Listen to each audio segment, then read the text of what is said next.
ಸ್ನೇಹಿತರೆ, ಹುಟ್ಟಾಗಿಂದ ಯಾರು ಶ್ರೀಮಂತರಾಗೆ ಹುಟ್ಟೋದಿಲ್ಲ. ನಾವು ಮಾಡೋ ಕೆಲಸದಲ್ಲಿ ಡಿಪೆಂಡ್ ಆಗಿರುತ್ತೆ ನಾವು ಮುಂದೆ ಏನಾಗ್ತೀವಿ ಅಂತ.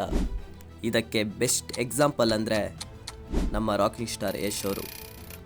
ಬನ್ನಿ ಇವರ ಈ ಯಶಸ್ಸಿನ ಹಾದಿ ಹೇಗಿತ್ತು ಎಂಬುದರ ಬಗ್ಗೆ ಒಮ್ಮೆ ತಿಳಿದುಕೊಳ್ಳೋಣ.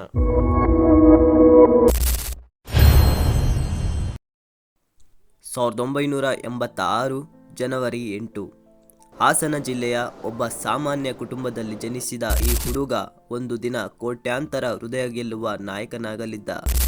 ಯಾರಿಗೂ ಗೊತ್ತಿರಲಿಲ್ಲ BMTC ಡ್ರೈವರ್ ಅರುಣ್ ಕುಮಾರ್ ಮತ್ತು ಗೃಹಿಣಿ ಪುಷ್ಪ ಅವರ ಮಗ ನವೀನ್ ಕುಮಾರ್ ಗೌಡ ಒಮ್ಮೆ ಸ್ಯಾಂಡಲ್ವುಡ್ನಲ್ಲಿ ಭೂಕಂಪ ತರಲಿದ್ದಾನೆ ಎಂದು.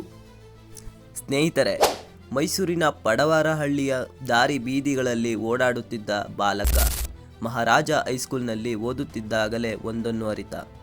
ಈ ಜೀವನವಾಡಿಕೆ ಜೀವನವಾಗಿರಬಾರದು, ಅದರಲ್ಲಿ ಅರ್ಥ ಇರಬೇಕು, ಅದರಲ್ಲಿ ಖ್ಯಾತಿ ಇರಬೇಕು ಎಂದು.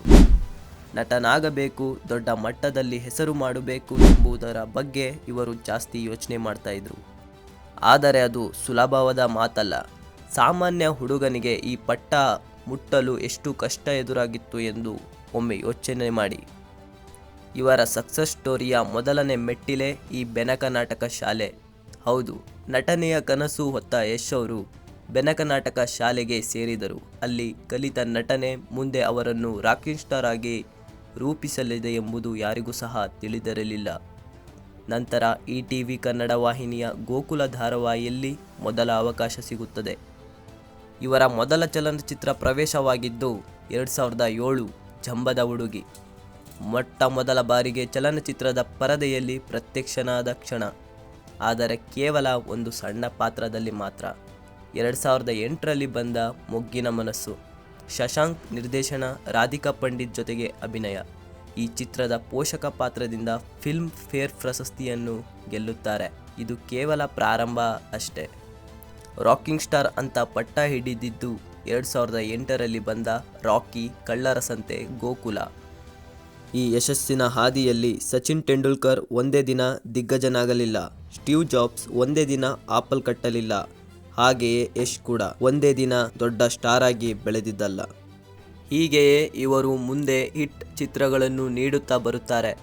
ಅದುವೇ Rajadhani, Kirathaka, drama, googly, Ramachari, masterpiece ಇನ್ನು ಮುಂತಾದವು.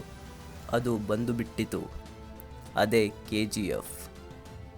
ಕನ್ನಡ ಚಿತ್ರರಂಗದಲ್ಲಿ ಇತಿಹಾಸ ಬರೆದ ಕ್ಷಣ. ಕನ್ನಡ ಇಂಡಸ್ಟ್ರಿಯನ್ನು ಯಾರೂ ಸಹ ತಿರುಗಿ ನೋಡುತ್ತಿರಲಿಲ್ಲ. ಆದರೆ ಈ ಒಂದು ಸಿನಿಮಾ ಇಡೀ ಭಾರತವೇ ತಿರುಗು ನೋಡುವಂತೆ ಮಾಡಿತು. ಈಗಲೂ ಜನರ ಮನಸ್ಸಿನಲ್ಲಿ ಬೇರಿರುವ ಚಿತ್ರ. Violence violence violence, I don't like it, but violence likes me. ಈ ಡೈಲಾಗ್ ಮಾತ್ರವೇ ಸಾಕು ಯಶ್ ಈಗ ಪುಟ್ಟ ಪರದೆ ನಟನಲ್ಲ, ಪ್ಯಾನ್ ಇಂಡಿಯಾ ಸ್ಟಾರ್ ಎಂದು. 2022ರಲ್ಲಿ ಬಂದ KGF 2 ಇದು ಕನ್ನಡಿಗರ ಹೆಮ್ಮೆ. ಈಗ ಯಶ್ ಎಂಬ ಹೆಸರು ಭಾರತ ಸಿನಿ ಇಂಡಸ್ಟ್ರಿಯಲ್ಲಿ ಒಂದು ದೊಡ್ಡ ಬ್ರ್ಯಾಂಡ್. ಇದು ನಿಜಕ್ಕೂ ಕನ್ನಡಿಗರಿಗೆ ಹೆಮ್ಮೆಯ ವಿಷಯ ಎಂದು ಹೇಳಬಹುದು. ಒಬ್ಬ ಸಾಮಾನ್ಯ BMTC ಡ್ರೈವರ್ ಮಗ ಇಂದು ಪ್ರಪಂಚದಾದ್ಯಂತ ಅಭಿಮಾನಿಗಳ ಹೃದಯ ಗೆದ್ದಿದ್ದಾರೆ. ಇದು ಕೇವಲ ಯಶಸ್ಸಿನ ಕತೆ ಅಲ್ಲ, ಇದು ಕನಸು ಕಂಡವನು ಅದನ್ನು ಸಾಧಿಸಿದವನ ಕತೆ. ಕೊನೆಯದಾಗಿ ಒಂದು ಮಾತನ್ನು ಹೇಳುತ್ತೇನೆ, ನೀವು ನಿಮ್ಮ ಕನಸಿನ ಹಿಂದೆ ಓಡಿ. ನಮ್ಮ ಕೈಯಲ್ಲಿ ಏನು ಆಗಲ್ಲ ಎಂದು ಪಟ್ಟು ಹಿಡಿದು ಕುಂತರೆ ಅದು ನಿಜಕ್ಕೂ ಏನು ಆಗುವುದೇ ಇಲ್ಲ. So success is yours choice. Video ಇಷ್ಟ ಆಗಿದ್ರೆ ಸಬ್ಸ್ಕ್ರೈಬ್ ಮಾಡೋದನ್ನು ಮಾತ್ರ ಮರಿಬೇಡಿ. ವಿಡಿಯೋನ ಎಲ್ರಿಗೂ ಶೇರ್ ಮಾಡಿ ಅಂತ ಹೇಳ್ತಾ ಇಲ್ಲಿಗೆ ವಿಡಿಯೋನ ಮುಗಿಸ್ತಾ ಇದ್ದೀನಿ. ಮುಂದಿನ ವಿಡಿಯೋದಲ್ಲಿ ಸಿಗೋಣ. ಅಲ್ಲಿ ತನಕ love you, take care, bye bye.